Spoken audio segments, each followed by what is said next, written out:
সংগ্রামী বন্ধুগণ, রাজনৈতিক মহলে এখন একটা জিনিস ব্যাপক আলোচিত হচ্ছে, কূটনৈতিক পাড়া এবং অন্দরমহলে। এগুলো আন্ডারগ্রাউন্ডের খেলা। আমি এর আগের লাইভে বলেছি যে 6 মাস বা 8 মাস পরে যে নির্বাচনটা আছে, এই নির্বাচনকে ঘিরে প্রকাশ্য অপ্রকাশ্য যে সমস্ত খেলা চলতেছে, তার মধ্যে একটি খেলা সম্পর্কে আজকে আমরা একটু আলোচনা করি। ডক্টর ইউনূস প্রসঙ্গটা একটু পরে আসি। আগে আমরা বিগত 1/11-এর কাহিনীটা একটু বর্ণনা করি। এর আগে যে বিএনপি সরকার ক্ষমতার শেষে, যখন বিএনপি সরকার কোনোভাবেই আর ক্ষমতা ছাড়তে নারাজ, দেশে একটা বিশৃঙ্খলা পরিস্থিতি সৃষ্টি হয়, লগিবইটা মিছিল করে আওয়ামী লীগ এবং বিভিন্ন রাজনৈতিক দল, রাজপথ উত্তপ্ত ছিল। সেই সময়তে দেশে আবির্ভূত হলো 2007 সালে সম্ভবত 1/11। সেই 1/11-এর কুশীলব যারা ছিল, তাদের মধ্যে যারা -2 ফর্মুলায় জড়িত ছিল, যারা শেখ হাসিনা এবং খালেদা জিয়াকে রাজনীতি থেকে মাইনাস করা, এবং আপনারা দেখেছেন শেষে শেখ হাসিনা খালেদা জিয়াকে দুজনকে জেলে পাঠানো হয়েছিল। এবং এই 1/11-এর পরবর্তীতে যখন 1/11-এর কারণে আওয়ামী লীগের বেশ কিছু নেতা, বেশ কিছু একদম প্রথম সারির নেতা অভিযুক্ত হয়েছিলেন। তার মধ্যে তোফায়েল আহমেদ ছিলেন, আমির হোসেন আমু ছিলেন, সাবির হোসেন চৌধুরী ছিলেন, ইত্যাদি আরও অনেকে আছে যারা 1/11-কে নাকি সমর্থন করেছিলেন। এই কারণে এরা ওই প্রধানমন্ত্রীর রোশানলেও কিন্তু পড়েছিল। কিন্তু অনেকেই আবার এই বিষয়গুলা আস্তে আস্তে আস্তে আস্তে কাটাইয়া উঠতে পারলেও নেত্রীর আস্থাভাজন পরিপূর্ণভাবে হইতে পারে নাই। বিধায় তারা এই আওয়ামী লীগের এই দীর্ঘ 14 বছরের যে দেশ পরিচালনা করতেছে, তো ওই 1/11-এর সাথে যারা জড়িত ছিল বলে যাদের বিরুদ্ধে অভিযোগ উঠেছিল, তারা কিন্তু আর আওয়ামী লীগে তাদের নিজের পারফর্ম ফিরে পায় নাই। তারা নিজের যোগ্যতা মতো জায়গায় যেতেও পারে নাই, বা তারা দলে বা সরকারে তেমন গুরুত্বপূর্ণ পদে যাইতে পারে নাই, বা নেত্রী পুরোপুরি আস্থা ভাজন হইতে পারে নাই বলে আমরা জানি। তার মধ্যে সাবির হোসেন চৌধুরীও ছিলেন অন্যতম। সাবির হোসেন চৌধুরী ছিলেন আবার প্রধানমন্ত্রীর রাজনৈতিক সচিব এবং একেবারে খুব কাছের। উনিও 1/11-এর কালারে বিরাগ ভাজন হয়েছেন, এবং বিগত 14 বছরে উনি এমপি আছে, এমপির বাইরে তেমন কিছু হইতে পারে নাই। তারপরে 2014 সালে উনি আন্তর্জাতিক পার্লামেন্টের স্পিকার নির্বাচিত হয়েছিলেন, কিন্তু সরকারে বা দলে তার কোনো উল্লেখযোগ্য ভূমিকা নাই। এগুলো মোটামুটি আমরা জানি কোন ঠাসা অবস্থায় আছে গেল। তারপরে সেই 1/11 যারা করেছিলেন, তো প্রথম অবস্থায় দেশের এক শ্রেণীর, সবাই না, এক শ্রেণীর জনগণ তাদেরকে স্বাগত জানিয়েছিল। কিন্তু কিছুদিন যাওয়ার পরেই যখন দেখা গেল এই 1/11-এর কুশলীপ যারা বা সামরিক বাহিনী থেকে যারা আসছে, তারা বিভিন্ন ব্যক্তিকে, বিশেষ করে শিল্পপতিকে, রাজনৈতিক ব্যক্তিত্বদের কালো কাপড় চোখে বেঁধে নিয়ে যে আন্ডারগ্রাউন্ডে নিয়ে তাদের কাছে মোটা অঙ্কের চাঁদা আদায় করার থেকে বিভিন্ন কেলেঙ্কারিতে যখন তারা জড়িয়ে পড়ল, আবার একটা সময় দেখা গেল এই বিভিন্ন জায়গা জমি দখল থেকে শুরু করে গরিবদেরকে মার্কেট উচ্ছেদ, মানে নিট অ্যান্ড ক্লিন করতে যেয়ে তারা শেষ পর্যন্ত আর টিকতে পারে নাই, দেশবাসীর সমর্থন পায় নাই। একটা সময় দেখা গেল 2 বছরের মধ্যেই দেশের প্রায় 99% কি 100% লোকই তাদের বিরুদ্ধে চলে যায়। তাদের কার্যকলাপের বিরুদ্ধে চলে যাওয়ার কারণে তারা বাধ্য হয়েই কিন্তু নির্বাচন দিয়ে সরে যায়। কিন্তু বাংলাদেশের রাষ্ট্রীয় ক্ষমতায় একবার, আমরা অতীতের সকল স্বৈরাচারদেরকে দেখেছি বা জেনারেলদেরকে দেখেছি, একবার রাষ্ট্রীয় ক্ষমতায় আসতে পারলে 2 বছর পরে স্বেচ্ছায় কেউ কখনো যায় নাই, ইনারাও যেতেন না। কিন্তু এমন একটা পরিস্থিতির সৃষ্টি হলো দেশের, ওনাদের অতিরিক্ত বাড়াবাড়ির কারণে, ওনারা যে ধরনের অতিরিক্ত বাড়াবাড়ি করেছে, যে এই দেশের এর স্বাধীনতায় ভূমিকা রাখা মুক্তিযোদ্ধা থেকে শুরু করে শিল্পপতিদের কালো কাপড় দিয়ে চোখ বাইধে নিয়েছে আন্ডারগ্রাউন্ডে নির্যাতন, টর্চার এবং মোটা অঙ্কের টাকা, বিশেষ করে সব চাঁদা আদায় করা, এই বিষয়গুলোর কারণে তারা কিন্তু পৌঁছে যায়। তো যাই হোক, সেই 1/11-এর কুশীলবরা তারপরে আজ 14 বছর 15 বছর হয়ে যাচ্ছে, তারা কিন্তু সমাজ জীবনে এই সামাজিকভাবে কিন্তু আর ওপেন হইতে পারে নাই। অনেকে দেশ ত্যাগ করে পালিয়ে বিভিন্ন দেশে আছে, এবং বিভিন্ন দেশে যেখানে আছে সেখানে যে বাঙালি কমিউনিটি আছে তাদের কাছেও তারা কিন্তু ঘৃণিত, এবং তাদের মোটামুটি 111-এর কুশীলবরা যারা এটা নায়ক ছিল, এরা সবাই এক ঘরে জীবনযাপন করতেছে, এমনকি নির্বাসিত জীবনযাপন করতেছে। সেই তারা ক্ষমতা ছেড়ে দিয়েছে 1909 থেকে আজ 23, এই 14 বছর তারা নির্বাসিত জীবনযাপন করতেছে। এমনকি তারা কে কোথায় অবস্থান করতেছে আমরা কিছু লোক জানলেও এদেশের সাধারণ জনগণ কিন্তু এগুলো কিছু জানে না। এটা হয়েছে তাদের একটা পরিণতির চরম দেখেছি আমরা।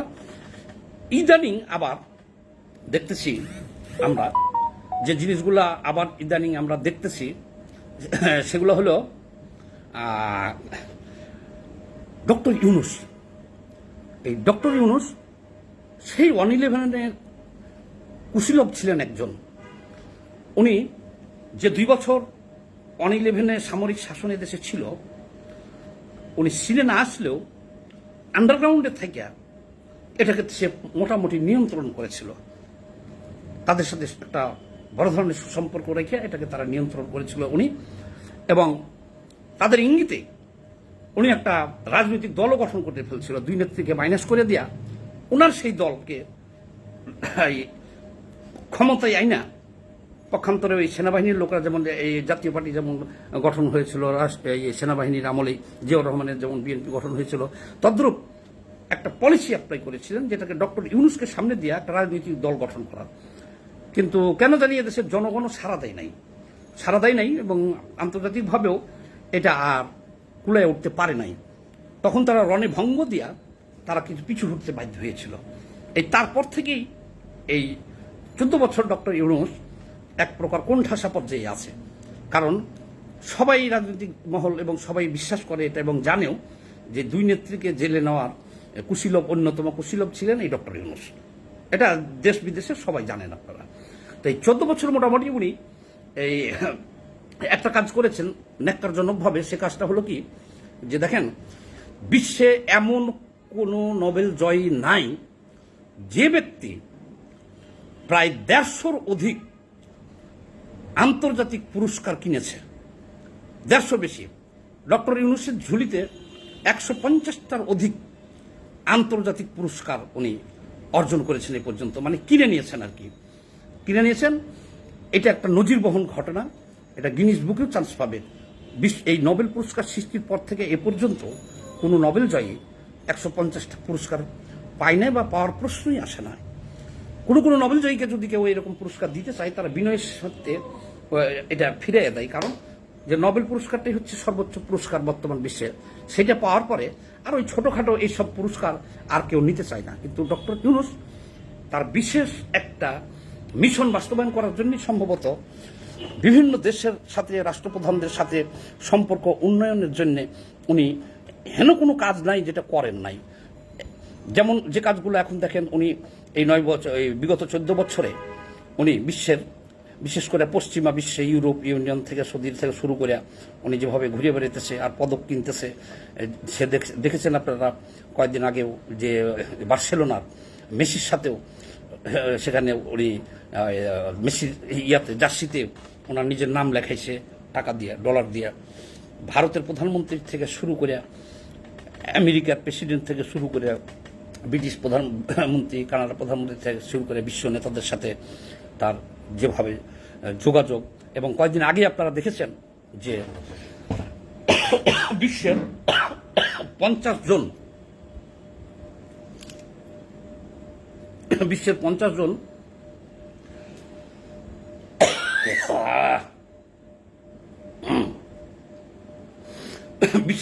জন আন্তর্জাতিক নেতার কাছ থেকে উনি নিয়েছিলেন। সিগনেচারটা কি? শেখ হাসিনার কাছে একটা চিঠি লেখে ওটাতে সিগনেচার নিয়েছিলেন যে ডক্টর ইউনূসের বিরুদ্ধে যাতে কোনো দুর্নীতির কোনো ফাইল নিয়ে নাড়াচাড়া না হয় বাংলাদেশে, তার বিরুদ্ধে যাতে কোনো ব্যবস্থা নেওয়া না হয়। তো যাই হোক, একটু পানি খেলাম। ডক্টর ইউনূস কিন্তু ওই প্রধানমন্ত্রীর কাছে যে চিঠিটা উনি দিয়েছিলেন 50 জন বিশ্ব নেতার সই নিয়ে, সেই চিঠিটা বিশ্বের কোনো পত্রিকা নিউজ আকারে ছাপাইতে রাজি হয় নাই। পরে উনি বাংলাদেশি টাকায় প্রায় কোটি টাকা একটা পত্রিকাকে দিয়ে, আমেরিকার প্রভাবশালী পত্রিকাকে দিয়ে ওটা বিজ্ঞপ্তি দিয়েছিল, বিজ্ঞাপন আকারে দিয়েছিলেন। যাই হোক, কমরেড হৃদয় খান আছেন আমার সাথে, আপনাকে স্বাগতম। তারপরও লাইভে চালিয়ে যাই, হয়তো মিনিট খানেক গ্যাপ গেল। তো সেই ডক্টর ইউনূস মোটামুটি আন্তর্জাতিক বিশ্বকে গুছিয়ে নিয়েছেন। উনি বাংলাদেশের, এদেশের ব্যবসা বাণিজ্য করিয়া বা সুদে টাকা খাটাইয়া বা নোবেল প্রাইজ পাওয়ার পর থেকে শুরু যে মানি পাইছিল, সব মিলাইয়া যে হাজার হাজার কোটি টাকার মালিক হয়েছিলেন, সেই হাজার হাজার কোটি টাকার থেকে একটি টাকাও এদেশের কৃষক, শ্রমিক, মেহনতি মানুষের কল্যাণে ব্যয় করেন নাই বা দেশের কল্যাণে ব্যয় করেন নাই। সেই সমস্ত টাকা উনি ব্যয় করেছেন হিলারি ক্লিন্টনের নির্বাচনের পিছনে। উনি কোটি ডলার ইনভেস্ট করেছেন। আরও অনেক গুজব আছে, আর এগুলো তো বাস্তব সত্য। আন্তর্জাতিক বিশ্বকে ম্যানেজ করিয়া উনি মোটামুটি এই আওয়ামী লীগের এই 14 বছর উনি কাটিয়েছে ইউরোপ, আমেরিকা, বিশ্বের ঘুরে ঘুরেই কাটিয়েছেন। উনি ওনার একটা অবস্থান কিন্তু ইতিমধ্যে তৈরি করেছেন। মাঝে মধ্যে উনি ওনার ক্ষমতা প্রয়োগ করেন। যেমন পদ্মা সেতুর সময় উনি একটা ওনার ক্ষমতা দেখিয়েছিলেন। উনি পেরেছিলেন বিশ্ব ব্যাংকের লোনটা বন্ধ করাইতে। আবার উনি যে বাংলাদেশের গ্রামীণ ফোনের যে শ্রমিকরা আছে, এদের টাকা কিন্তু উনি মেরে দিয়েছিলেন। পরে তারা লেবার কোর্টে যাওয়ার পরে কয়েকশো কোটি টাকা উনি জরিমানা দিয়েছেন এই ডক্টর ইউনূস। তারপরে আবারও উনি জরিমানা দিয়েছেন কয়েক কোটি টাকা। কিন্তু ওনার যে দুর্নীতির ফাইলগুলো আছে, এগুলো যাতে নাড়াচাড়া না করে, এই জন্যেই 50 জন বিশ্ব নেতার কাছ থেকে সিগনেচার সংগ্রহ করেছিলেন। তো মোটের উপর কথা, ডক্টর ইউনূস আপাদমস্তক এই সরকারের উপরে ক্ষিপ্ত, আমাদের উপরে ক্ষিপ্ত না। আমরা যেটা বাস্তব সেটা বলছি, সরকারের উপরে ক্ষিপ্ত। এই সরকারের সাথে শেখ হাসিনার সাথে তার সম্পর্কটা হলো সাপ বেজির মতো সম্পর্ক। এখন রাজনৈতিক মহলে বিভিন্ন ধরনের আলোচনা চলতেছে, আমরা খালি শুনতেছি। এর মধ্যে একবার যে 11 হয়েছিল, সেই সমস্ত কুশীলবদের সাথে ডক্টর ইউনূসের একটা গোপন বৈঠক হয়েছে, জায়গার নামটা আমি বলছি না আপনাদেরকে। সব খবরই আমরা পাই, কিন্তু আপনারা জানেন যে খবর পাইলেও কিন্তু সব খবর এখন আমরা বলতে পারতেছি না আপনাদের সামনে। আপনাদের অপেক্ষা করতে হবে কিছুদিন। ইতিমধ্যে বিগত 11 সাবের হোসেন চৌধুরী সিরিয়াসভাবে একজন বিতর্কিত ব্যক্তি, বিধায়ী আওয়ামী লীগের পদ পজিশন আর পায় নাই, এমপি পর্যন্তই আছেন।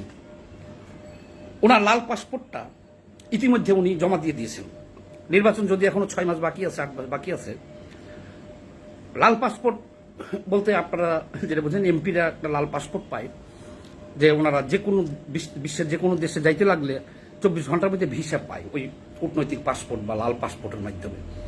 তো সেই লাল পাসপোর্টটা আমরা যতদূর জানি, সাবের হোসেন চৌধুরী এটা জমা দিয়ে দিয়েছেন।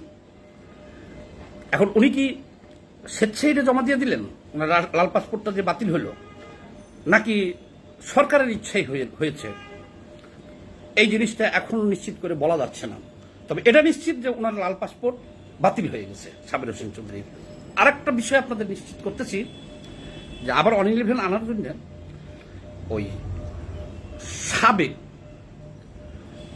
11 যারা আছিল, আর এখন যারা 11 চাচ্ছে একটা শ্রেণী, তারা কেন চাচ্ছে? তাদের মূল লক্ষ্য হলো সরকারের পরিবর্তন। কিন্তু তারা দেখতেছে যে এদেশে সুস্থ, আমি এখন সত্য কথা বলতে হয়, যে ভোটের মাধ্যমে তত্ত্বাবধায়ক সরকার ছাড়া এই দেশে এই সরকারকে হারানো সম্ভব না, এটা নিশ্চিত। এবং শুধু এই সরকারকে এই সময়ে যে নিশ্চিত এটা বলছি এটাই নয়, বাংলাদেশে তত্ত্বাবধায়ক সরকার ছাড়া ক্ষমতাসীন কোনো দলকে কখনোই পরাজিত করা যায় নাই 50 বছরে, আর আগামীতেও জানবে না। তাহলে এই জিনিসটা নিশ্চিত হওয়ার পরে এখন বাংলাদেশের যে রাজনৈতিক সিচুয়েশন পরিস্থিতি, তাতে যত বিরোধী দল আছে এই 6 মাস 8 মাসে দেশে আন্দোলন করিয়া তত্ত্বাবধায়ক সরকারের দাবি আদায় করা সম্ভব না। এক, তারপরে আরেকটা ব্যাপার যেটা আছে, আঞ্চলিক এবং আন্তর্জাতিক যে মহল আছে তাদের সাথে দেন দরবার করিয়া এখন যে তত্ত্বাবধায়ক আনা যাবে বা ফেয়ার নির্বাচনের, ফেয়ার বলতে কোনো নির্বাচন এই সরকারের অধীনে কেউ বিশ্বাস করবে না।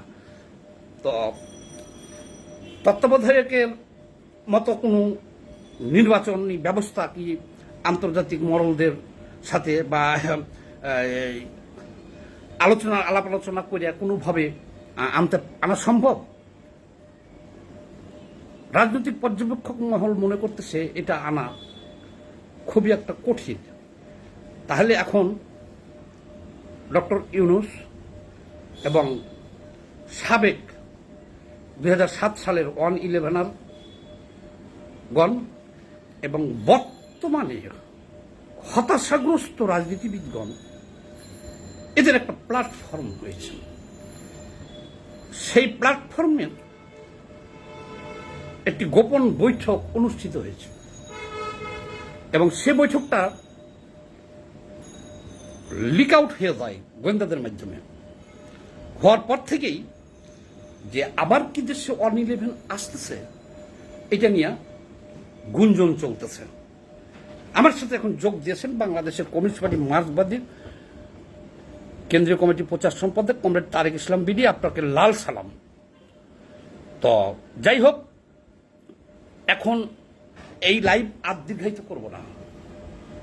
দুইটা নিউজ আপনাদেরকে দিলাম, সাবের চৌধুরী লাল পাসপোর্ট বাতিল আর সাবেক 111 আর বর্তমান হতাশাগ্রস্ত রাজনীতিবিদ ডক্টর ইউনূসের নেতৃত্বে আবার একটা গোপন বৈঠক হয়েছে 111 আমার, সেটা আবার সেইভাবে ফাঁস হয় নাই। তবে আমরা অনেক তথ্যই জানি যেটা আপনাদেরকে এই মুহূর্তে বলতে পারতেছি না, আপনারা বুঝে নেন। আগামীতে আবার আসবো। আমার এই লাইভটা মাঝখান যেমন হয় 1 মিনিট ডিস্টার্ব হয়ে গেছে, এই জন্য আমি সবার কাছে ক্ষমা প্রার্থী। সবাই ভালো থাকেন।